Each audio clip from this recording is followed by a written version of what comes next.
Hello, Owen. Again, welcome to our show, and it's great to have you back again. And it's great Thanks to for hear your having me. questions, of course. Hi Owen, how are you doing? Good to see you. Good. Good to see you again. So you had another question for us today, right? And we'd be happy to hear it and address it. Awesome. Yeah.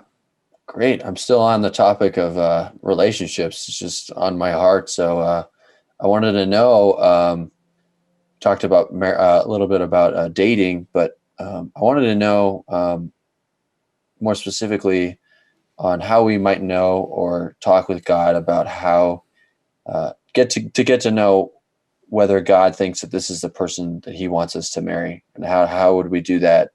Or what are some signs that he gives us to know that this is the right one for us?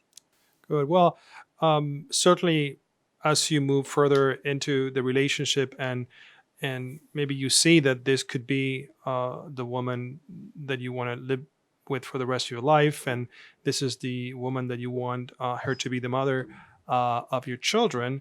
It is good to look back into the relationship, to look back those number of months and of years, and just try to see God in the different vocations of you, being with her and talking with her.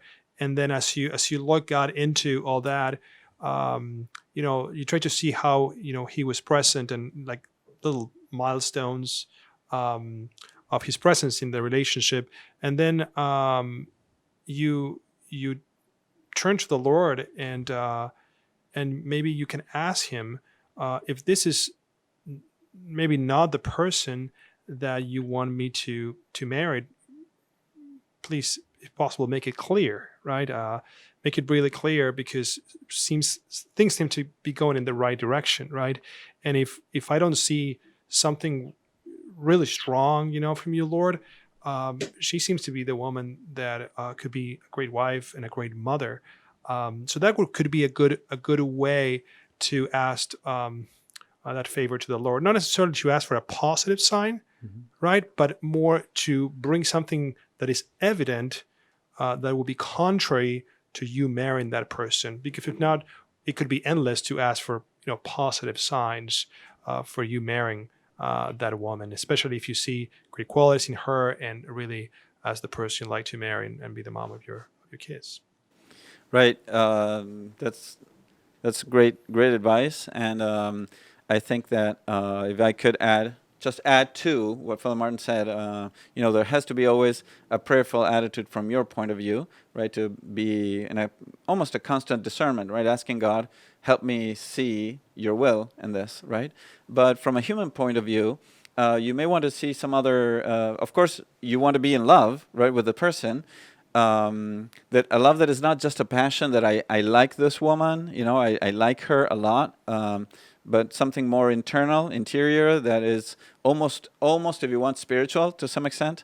And then there has to be some connection, right, in different levels. So you want to have a emotional connection, right, there, that you can be on the same page, that you connect with each other. Then from a psychological point of view, that you say, okay, our personalities match, right? We can work together.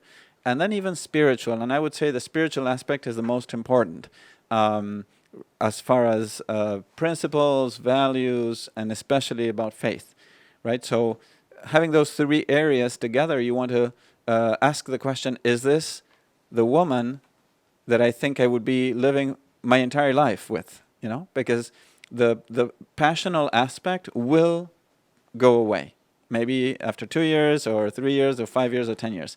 And then the others, more emotional, spiritual, psychological and spiritual, those and the values, all that stays, remains longer. And you have to build on that, right? So the relationship, you have to build it up. So with those elements, let's say, few elements at least, you can have some tools, right, to look at your relationship and see how that is going. That's great. I think it's really important to look at not necessarily, like you said, the fleeting things of our heart, but more about what the outcome will be for our marriage, in the future, which is things, whatever will make it best is, whatever gets the couple on the same page, to work together in the best way with God.